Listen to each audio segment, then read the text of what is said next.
कि गुरु जी का आदेश।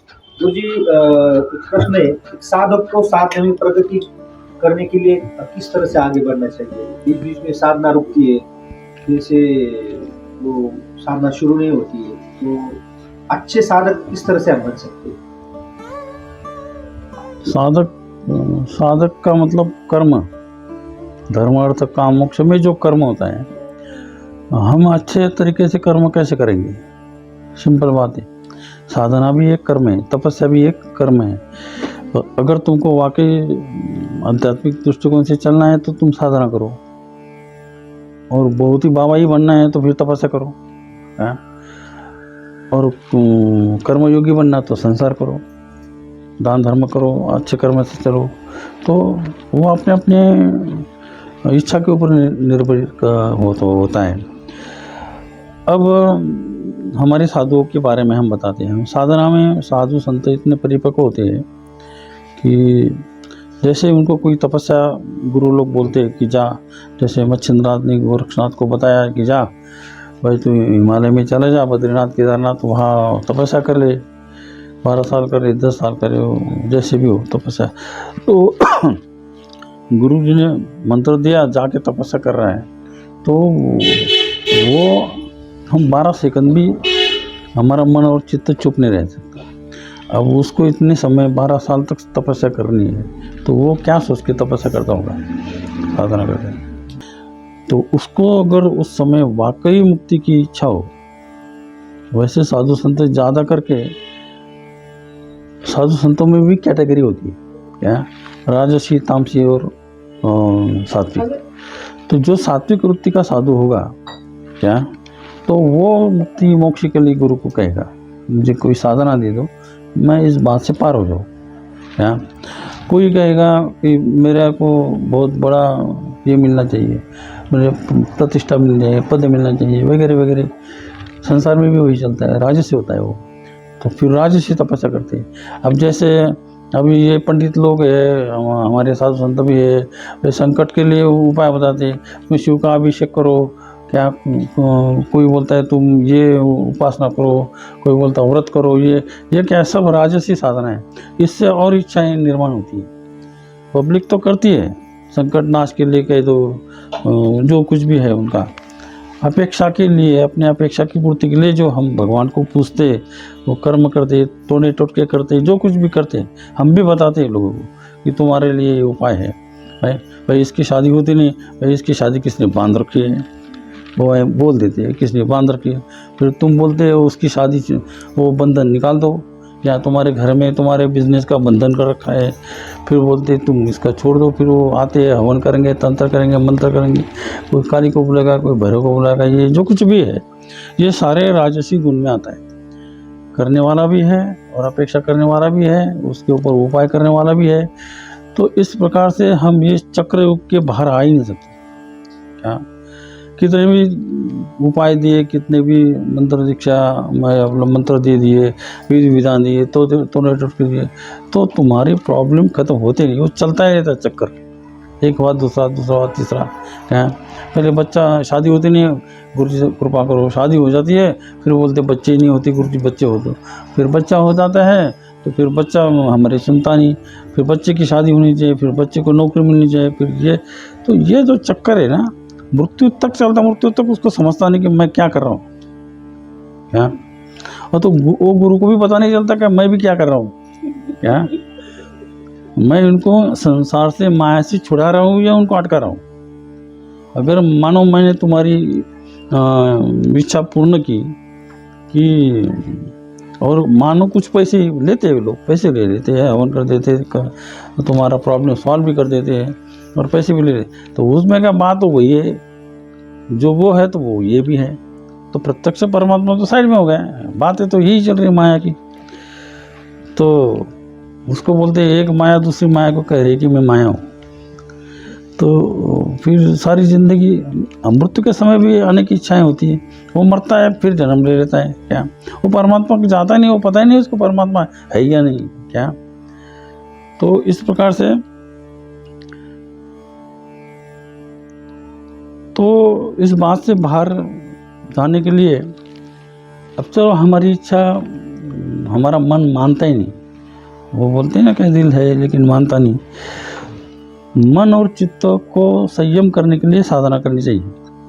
क्या आजकल योग क्लासेस निकले, ये सब फिजिकल फिटनेस के लिए बना रहे हैं, शरीर के लिए, बीमारी खत्म होने के लिए वगैरह वगैरह, स्वास्थ्य के लिए बना रहे हैं।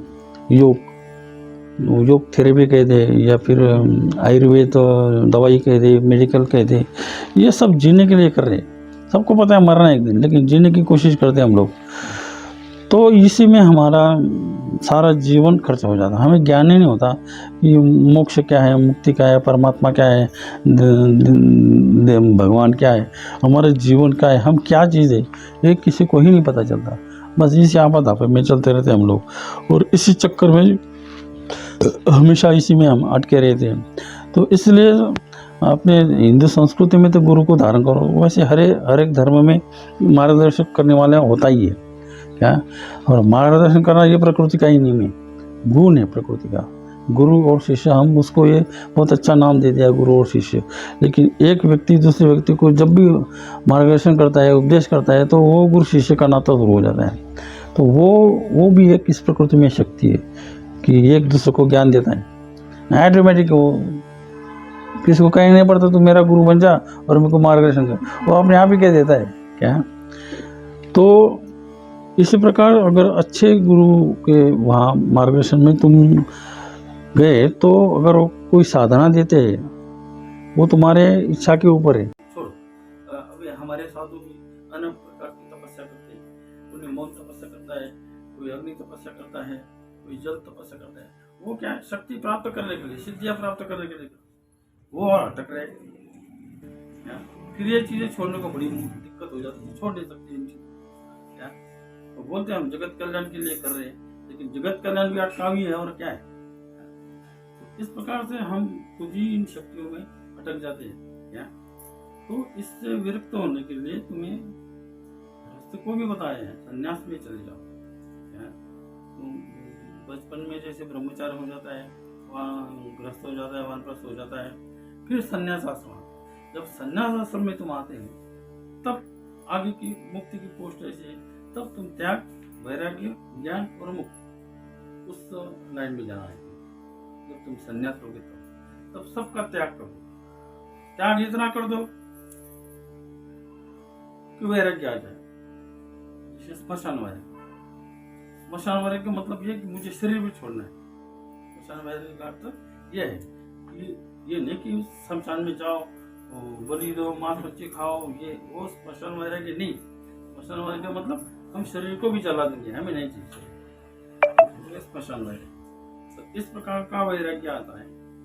तो इसलिए पहले त्याग करो, फिर वैराग्य करो। वैराग्य मतलब जो त्याग दिया है उसको भूल जाओ, मतलब उसका संस्कार भी दिमाग में नहीं होने चाहिए, तो वो होता वैराग्य। जैसे इस प्रकार का वैराग्य हो जाता है, तंत वैराग्य, मतलब 100% वैराग्य जब होता है, तो ज्ञान ऑटोमेटिक हो जाता है। ज्ञान का मतलब बहुत बड़ी बात नहीं है, वो एक टच एंड गो जैसा होता है।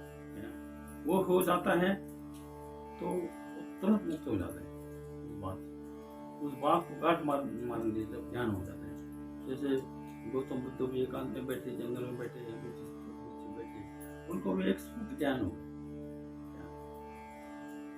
जिंदगी भर कष्ट दुख, उन्होंने बोला भी जीवन पूरा दुख से ही भरा हुआ है, तो उनको अनुभव जीवन में सारा दुख ही आ गया। और इसका ज्ञान जब उनको बोधिसत्व वृक्ष के नीचे बैठ गया, तो तुरंत उनको पता चला कि इसको त्यागना चाहिए। अनुभूति तो हमें जीवन में सभी प्रकार की होती है, अच्छी बुरी सारी होती है, उसको त्यागो इतना कि वैराग्य हो जाए, ज्ञान मुक्त हो जाता है, ज्ञान हो जाता है। ज्ञान वही तो है, ये ब्रह्म, ये माया। तो हमें ब्रह्म में होना है, माया को छोड़ दो।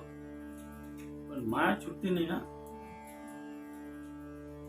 माया इसलिए हम इतने पकड़े जाते बचपन से लेके मृत्यु तक, माया छुट्टी नहीं। जब घर नहीं छूटता, वानप्रस्थ में हम माता पिता रिटायर होने के बाद घर नहीं छूट सकते, तो फिर बाकी क्या है।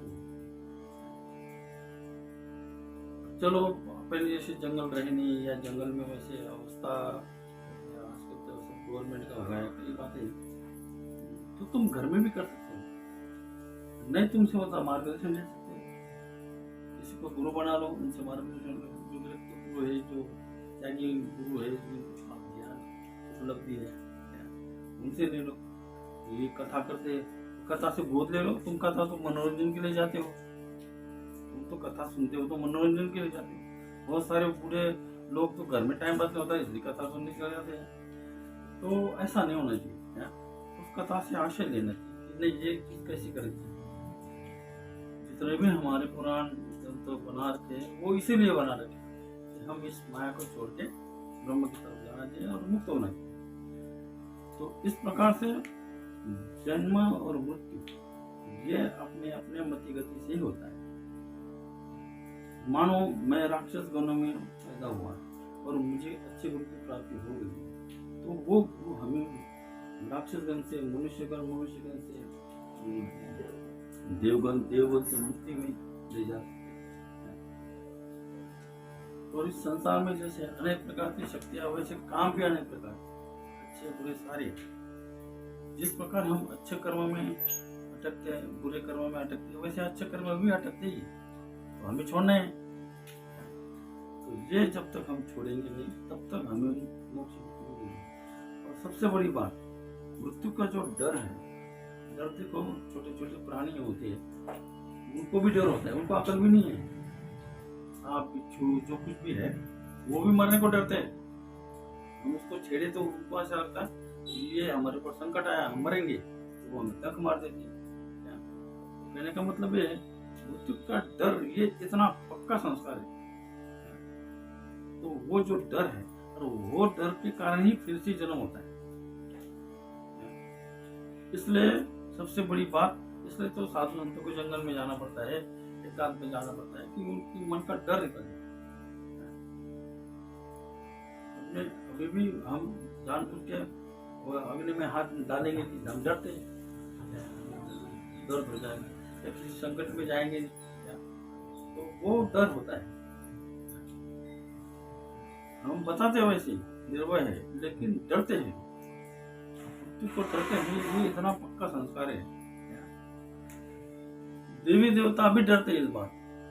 अगर वो नहीं डरते तो फिर अमृत पीने को क्यों उन्होंने ये समुद्र को मंथन करते नहीं भी।